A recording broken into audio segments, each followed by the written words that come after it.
I'll talk just a little bit about maybe some personal things that happened that really struck me.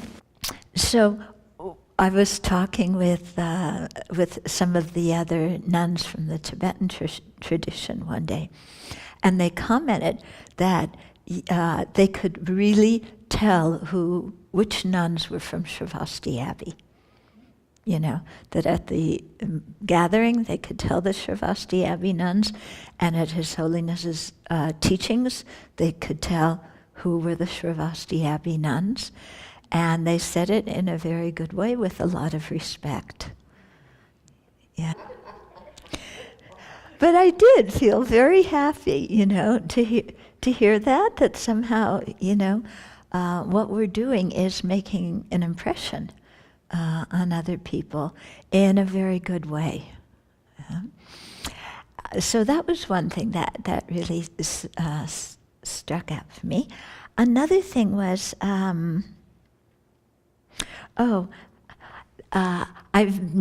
knew most of the people there from previous gatherings, and Venerable Chodron, who, remember, he came up and visited us some years ago.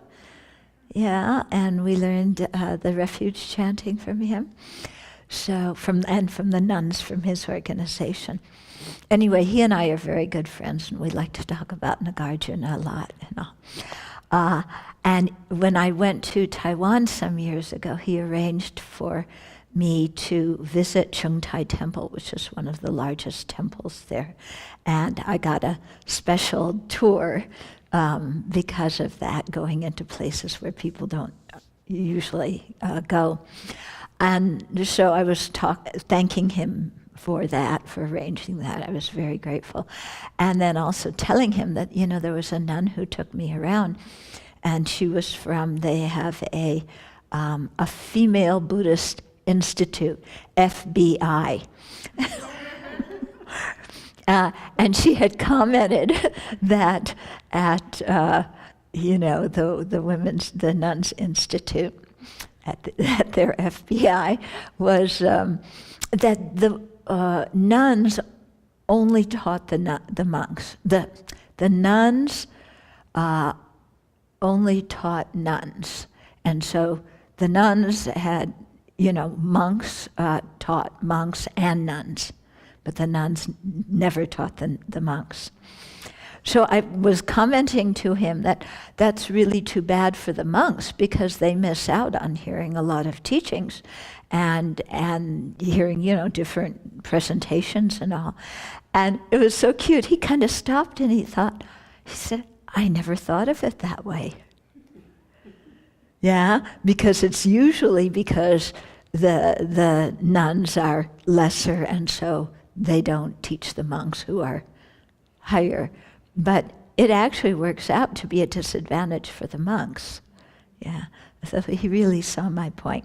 So I thought that was kind of cute. Yeah, and he's very open towards women. I mean, all the monks at the gathering were. Yeah, I don't think they would be there if they weren't. And then, then the private discussions, you know, that we had over meals or while walking in the forest, they were really, really penetrating, and some of them very intense. And there was one meal in particular where several of the nuns from the different traditions were together. There were two of us Tibetan nuns who were both starting communities, and three Theravada nuns who were starting communities, and one Tibetan nun who was saying that, you know, she wasn't really welcome.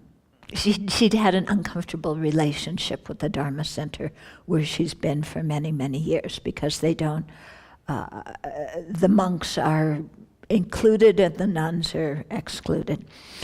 And it was a wonderful discussion. And as we went on, I really became quite aware of how over the years of having the monastic gathering, the Sangha has really matured. Yeah, so everybody's changed in their own practice, in their own way of thinking, but also we've matured in how we are living the monastic life. And at that table, there were 5 of us who were setting up our own communities for the nuns. And years ago, that wasn't the case. Yeah, none of us were. We all felt a bit insecure about doing it. And, there was really no example to follow. And here, many years later, there's 5 of us. And we're setting up different styles of communities, different ways of doing things. But I really was seeing, like the bhikshunis, because all of these women were bhikshunis, were really stepping out and doing what needs to be done to help preserve the Dharma and to preserve the Sangha in the West. And it was very beautiful to really see that, yeah?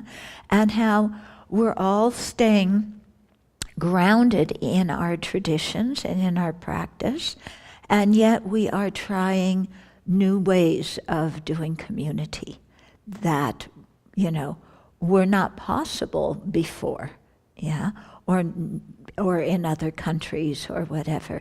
So some of them are doing small communities. They don't want to have a big community. They just want to keep it, at most, let's say 15 people, they were saying, some people less. Some are living outside the city, some are living inside a city, various stages of formation. But very inspiring to see people really taking up the calling and doing it, yeah? And then also our friends at Shasta Abbey were there. So I always have to go and thank them because they were a very big example for me and very good guidance when I was setting up the Abbey, although our traditions and our meditation style and so on are quite different. Their community always had a very friendly, caring feeling about it. And so I went there a couple of times and interviewed them and talked to them and, how did you organize things? What do you do? And got some ideas. And this was in addition to going to other Buddhist communities and talking to Western abbots and abbesses, and also Christian communities to see what people did and how they organized their communities. So I've always felt very grateful to my colleagues, the other Western Buddhists who had set up communities before the Abbey came into existence. So I thought maybe you have some questions that about the gathering in particular that I could speak on, aside from those points. Yeah. I always, when I go to the gatherings, I always find myself a little bit concerned about the Sangha that are living on their own, concerned about them getting enough support for their requisites and things like that. Did you get a sense that that's changing, or Okay, so the situation of the Sangha that's living on their own, and if they're getting enough support for their requisites and so on. That still is a challenge for them, yeah? But it is part of, and most of the people living on their own were Tibetan monastics. Yeah, the ones from the other community, from the other traditions are in communities by and large, okay? And so it's still a challenge, but it's a trade-off. If you want to be on your own, then you have to accept that one person alone is not going to get a lot of support and cannot do very much, We really are stronger together. But you have to give up your own independence and live in a community to receive that kind of support and the teachings and so on. So, it's a trade-off that and they choose one way or another, or also some of them in their traditions, there just aren't any, monasteries, and they don't feel themselves like they want to go and set one up, or, because when you go and do that, you open yourself to criticism, you open yourself to failure, you open yourself to a lot of different things. Yeah, but I think more of them, one of them in particular I talked to, a couple of them, were much more settled than they had been in previous conferences. Yeah, but it is difficult. One of the nuns I talked to that I had seen in previous times that was on her own, what struck me this year was how clear she was about her path is solitary meditation, and that's kind of what her whole thing is about. Mm-hmm. And she was pretty content with that, and she was very clear about that. Yeah. Right.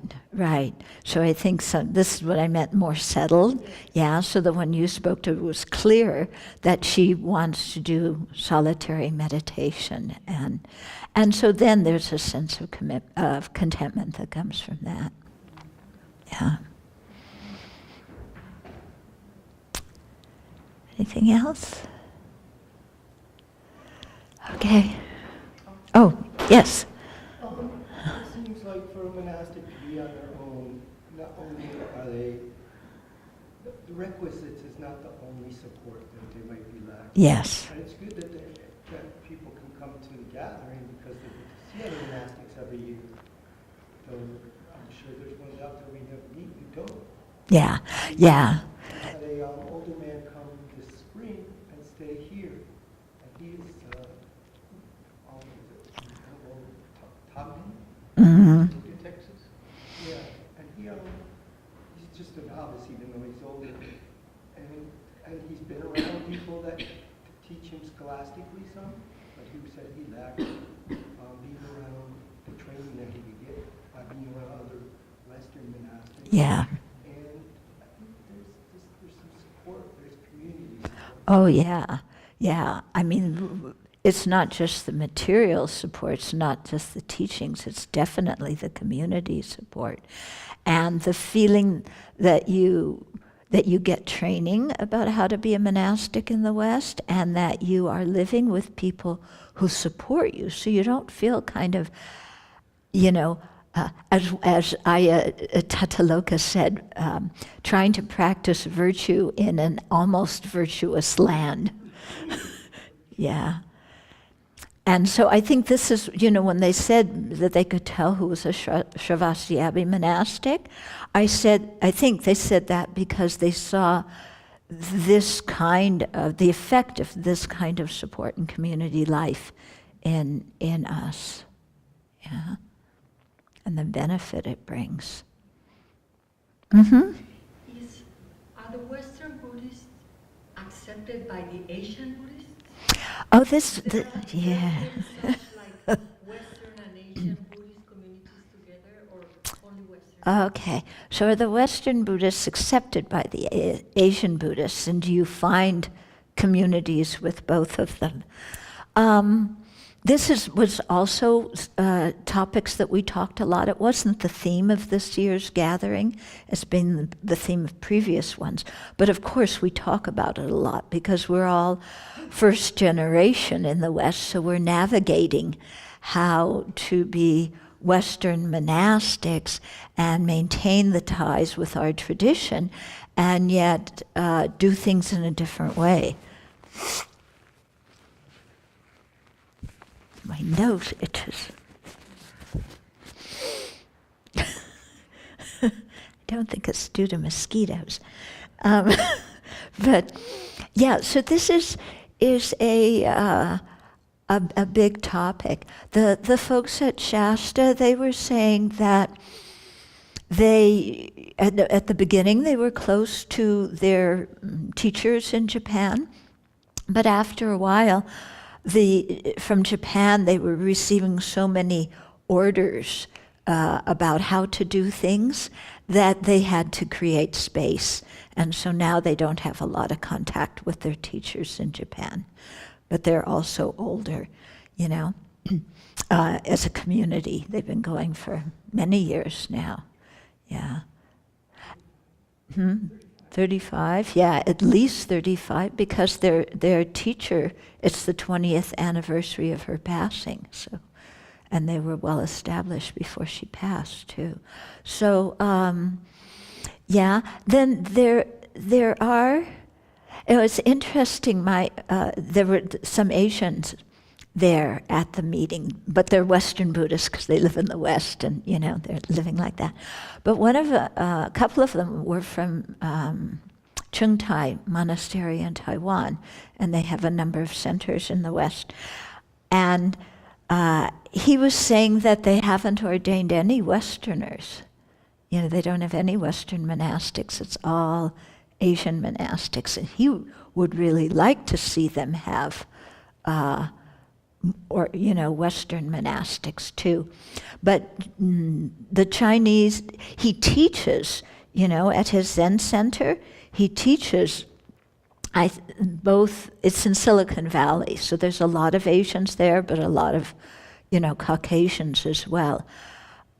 So he, you know, the center, the lay people itself is very mixed. But Chinese temples very often, and like Vietnamese temples in the US, they're serving the ethnic community. So they become a place where people speak, you know, Vietnamese, Cambodian, Laotian. His Zen center, I don't think they all spoke Chinese because it's, you know, in the middle of Silicon Valley. But by and large, the Chinese temples are like that. And he was commenting that he would really like to do more translation work and get more out about Chinese Buddhism into English and into the public's eyes. Yeah.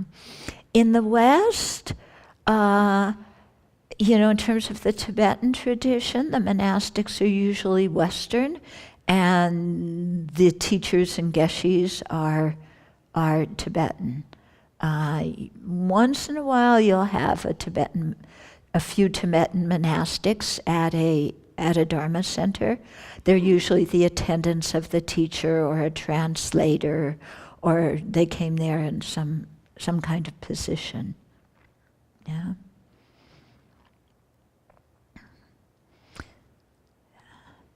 Okay.